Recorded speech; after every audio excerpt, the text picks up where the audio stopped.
Hello, we are back live. I know, I can't believe it. We're live finally. I'm so excited. Akila Davis is back with us, and she is our motivation mastery mentor. And we are going to be going over the third cluster. Since we've done 1 and 2, we have to do 3, right, guys? And that is going to be the achievement cluster. I'm so excited about this conversation. I'm so excited to see her. She is the expert in motivational maps. She is what you guys have been waiting for. I love the comments I've been reading and also the DMs that people are sending about how excited they are about motivational maps and how much they're learning. This is super exciting. So without further ado, let's bring Akila out. Thank you very, very much, Marie.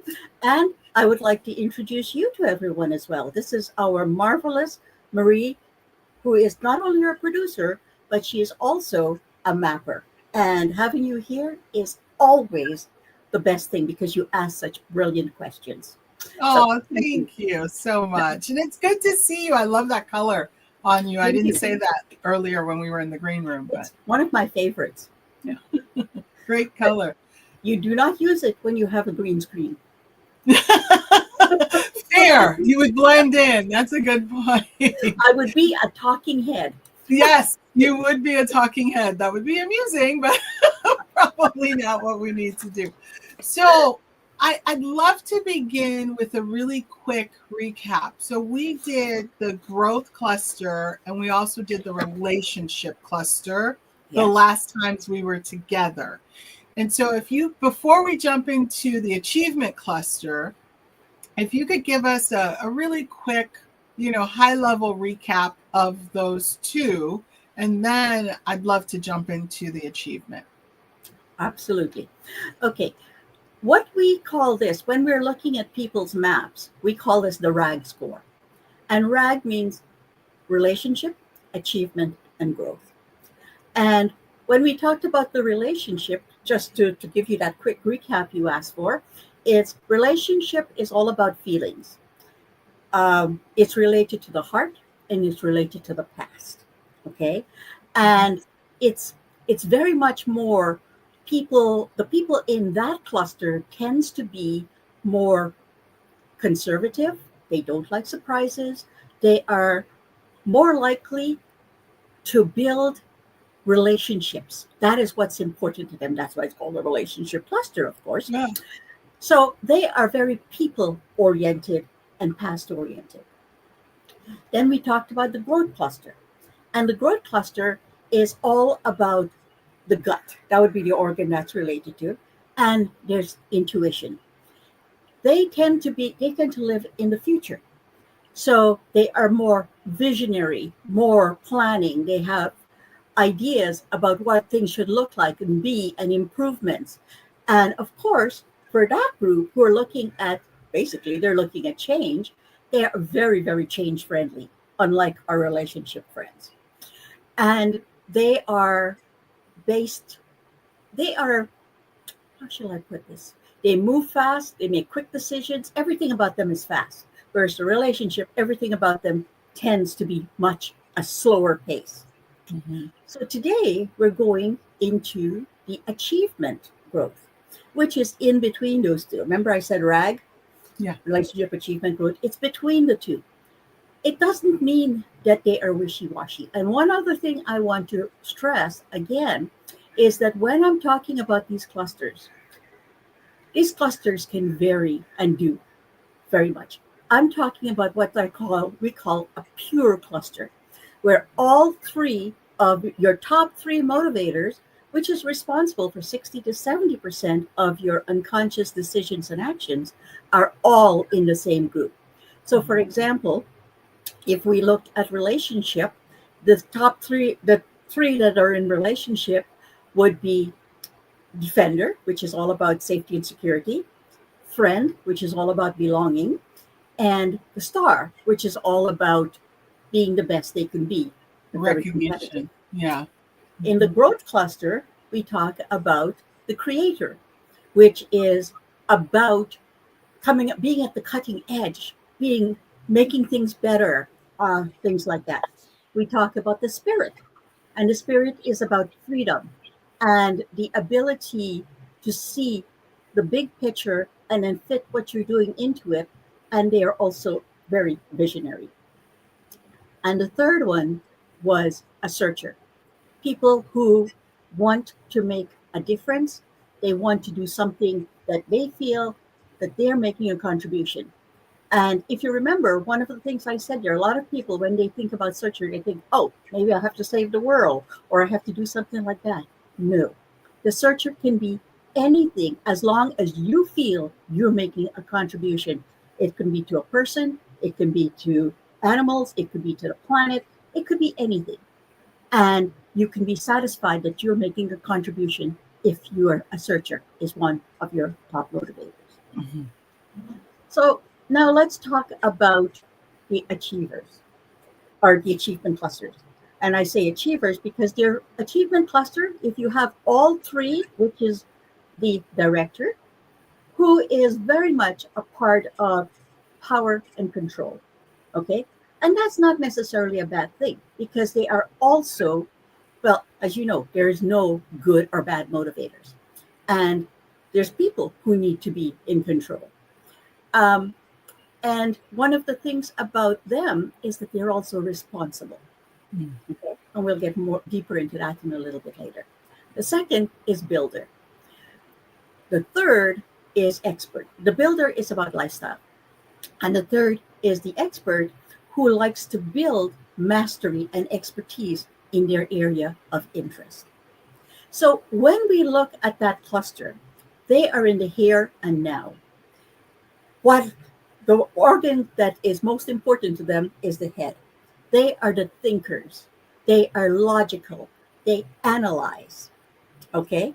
And you can see how the three clusters really differ when we look at that.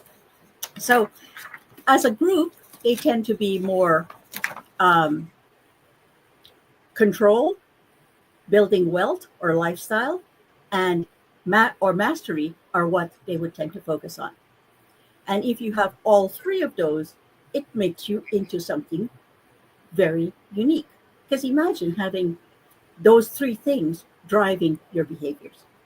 But the majority of people, and you remember I said that motivational maps, you can have well over 1.5 million combinations, unique Yes, I remember. Yes. Yes. And this is the reason why. Because very few people, or I should say not very few, but people have three as their top three, that three of the same that would make up the cluster, but that's not as common as you would think. Quite often they would have maybe two relationship and one of the other clusters, or two achievement cluster and one else, or two of the growth and one else, or one of each. Mhm. And those are really, really interesting. And then that's not the only thing. It depends on the degree or the number that goes with that. Because the number can go anywhere from 0 to 100. Never seen anything greater than 55 in any one cluster. But what that means is the three clusters put together is representing 100% of your brain's energy. Okay? And when we look at your number in all of the clusters, they should add up to 100%. So if your dominant cluster is, let's say your dominant cluster is achievement, which is what we're talking about today, of course, it's 40, that leaves you 60% to be divided between the other two. And that has an impact on how you look at relationships, on how you look at growth. A good example would be if you have 40% achievement and you have 30%, or let's say you have 32% in relationships, that leaves you what, 28% for growth? How that impacts you is that because you are so concerned about the here and now and getting things done, you may tend to not look at keeping yourself educated and up to date in your field. And if you don't do that, then you may notice that time will pass you by and you become irrelevant. So it's really important that you know these things. On the other hand, if you had 40% in achievement and you had 35% in growth, let's say you had 40% in growth because growth is important to you in this case. That leaves you only 20% in your relationship. So what that's telling you is 80% of your energies are focused on the here and now and the future. So your relationships are being neglected, more than likely being neglected.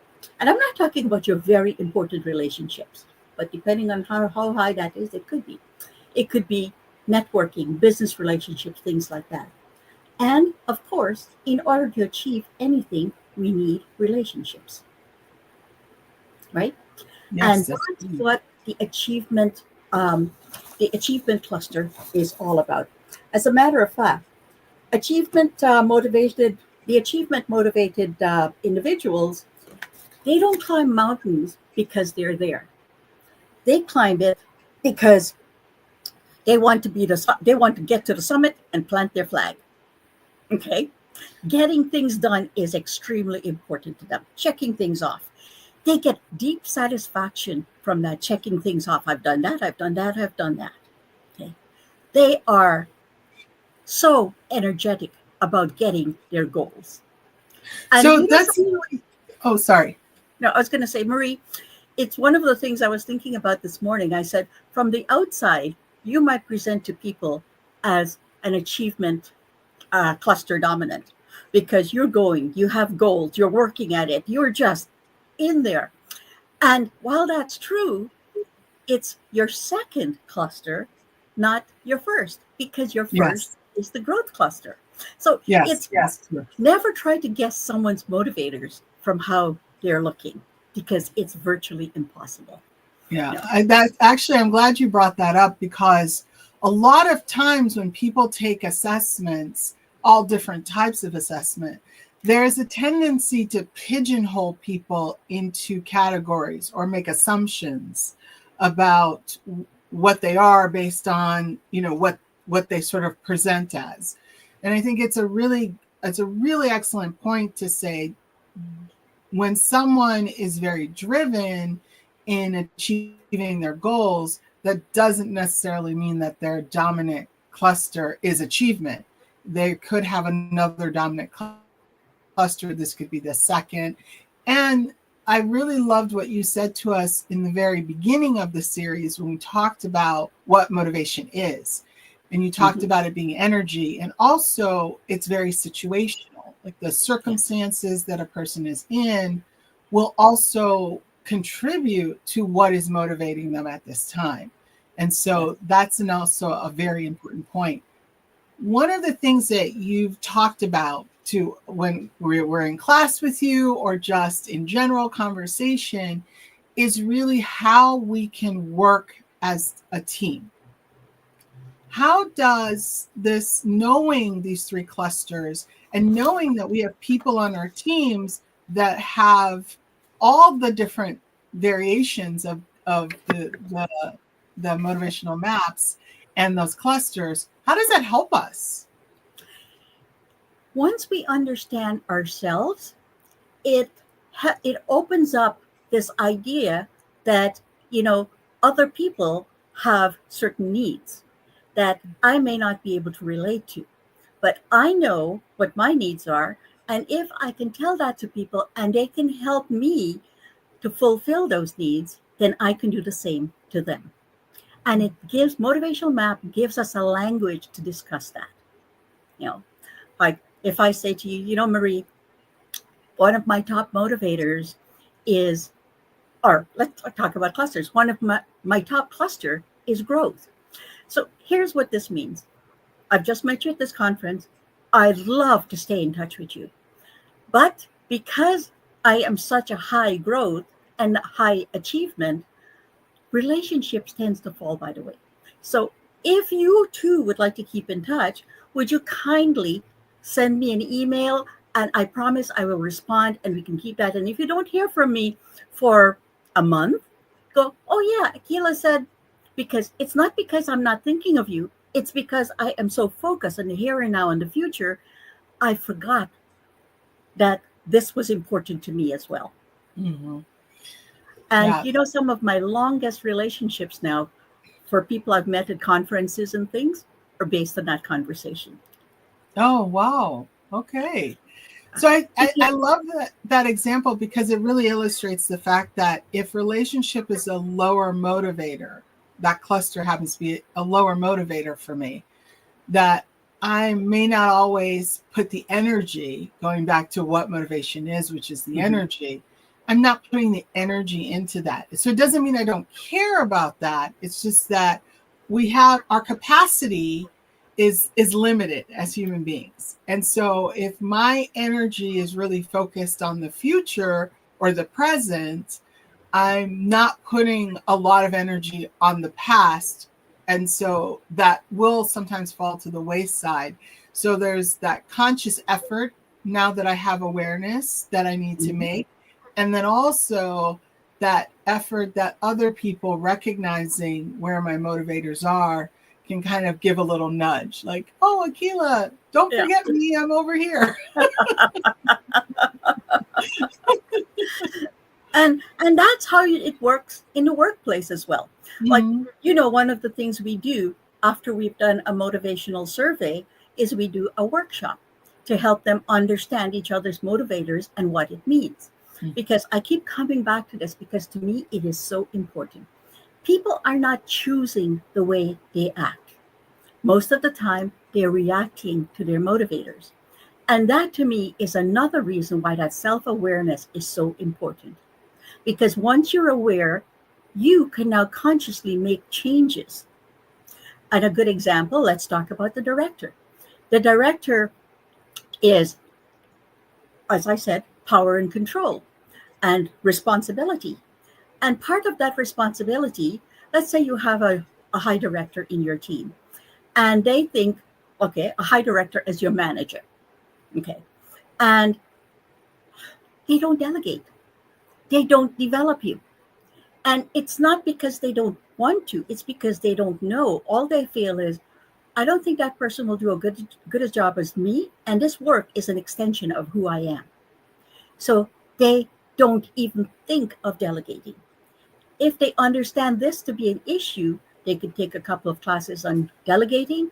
They will then be able to develop and empower the people who work for them and gain more trust in their abilities. Because one of the biggest things with the achievement cluster is that they are very prone to burnout because they take everything on themselves. Okay. So if they can have Yeah. other people in the team to help them, it allows them to be a true manager, not a manager worker. Hmm. You know, That's and a really great point about that self-awareness piece. So yeah, what we're saying to people is that you're not stuck in like, oh, I'm a director. My highest motivator is director, so therefore I'm motivated to do this and I can't change. It's the exact opposite. It's yeah, the awareness of this is what drives me. Being responsible, being in control is the driver, but I now as the real driver and not the invisible driver, which I love that imagery that you have there. I need to take control of that, and pardon the pun, and really learn how to delegate, right? How to be able to have other people be part of the experience. and in doing that, you are performing an extremely important part of your function as a leader, and Right. that is to develop and empower the people below you. Absolutely. I love that example. So now let's say I'm a builder. That's Mhm. my highest motivator. So we Yes. talked about the director. So let's talk a little bit about the builder. What drives me as a builder? Material things, lifestyle. Mhm. And money is a big part of that because without the money, you can't have the lifestyle that you want. Right. Um, I used to, in the work that we do, money is considered part of the biggest driver for the builder. But in working with people, I found that there were a lot of people who were making, $500,000 or more, and they were dissatisfied with their builder. Mm. And the conversation was not, it wasn't the money. It was, we come back to the here and now. They were so into what they were doing. They didn't have the time to enjoy that money, to spend it the way they wanted to with their families, etc., etc. So that's Mhm. why I focus on the lifestyle. It's not just about money. Yes, you've got the great big house, you've got the 2 cars, you've got a holiday place in Costa Rica, but if you aren't able to use it and enjoy it, you'll be dissatisfied with it. So Yeah, again, that's good. yeah. So you start to look at balancing. It's for them, at first, they may think that it's wealth. But once they build it up, how many times have you heard about very wealthy people who sit down one day and say, what am I doing?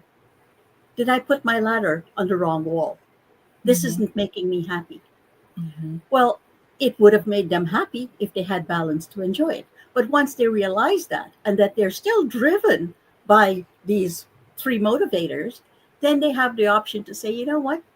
I am going to make sure one of my goals is to make sure I have enough time to enjoy this the way I want to.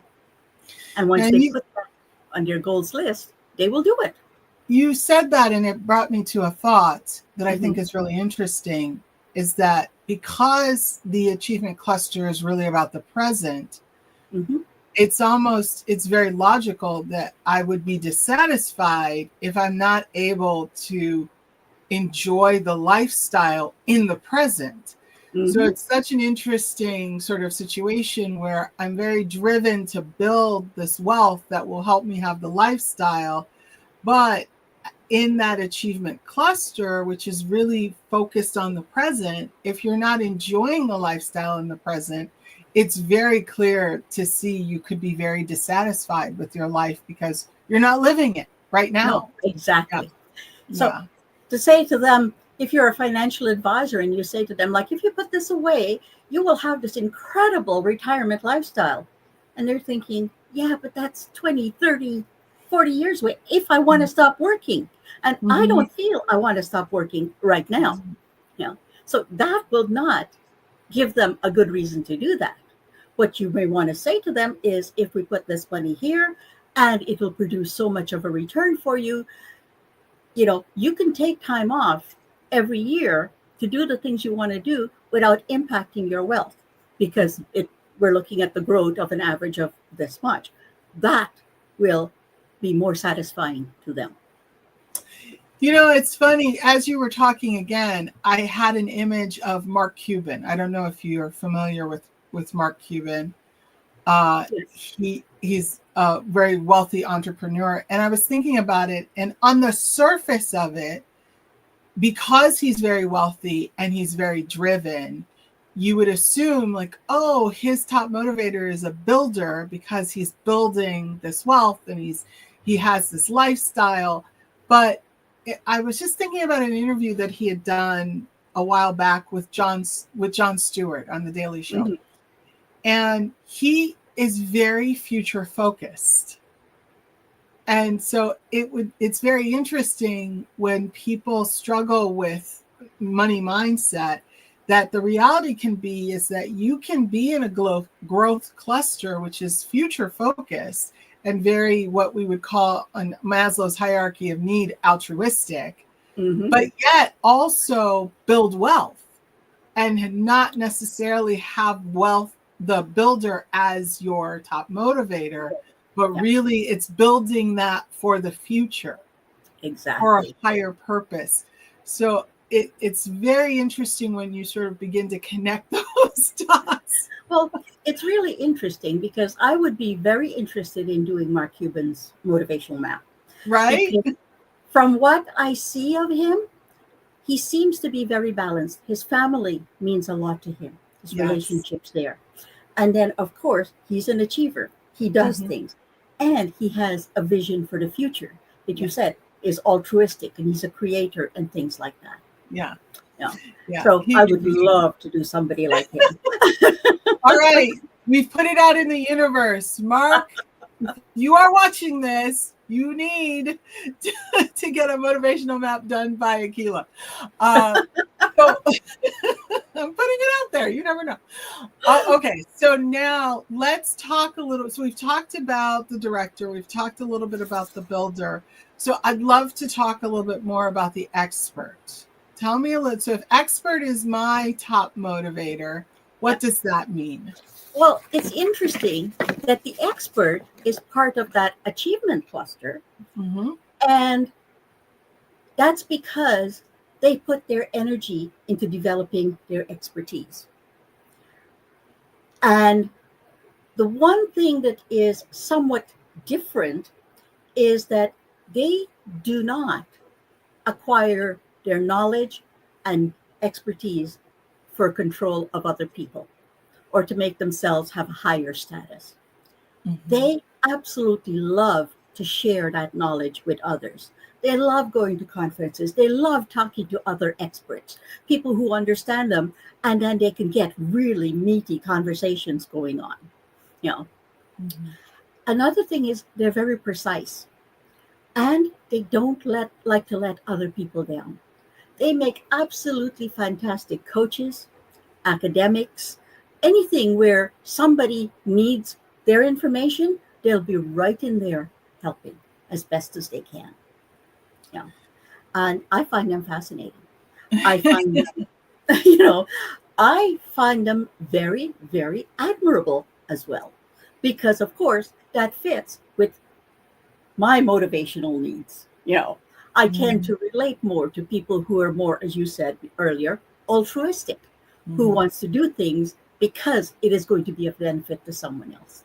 Mm-hmm. So yes, they are a doer. Will go through, and they're lifelong learners. They will never stop learning because or until their motivations change.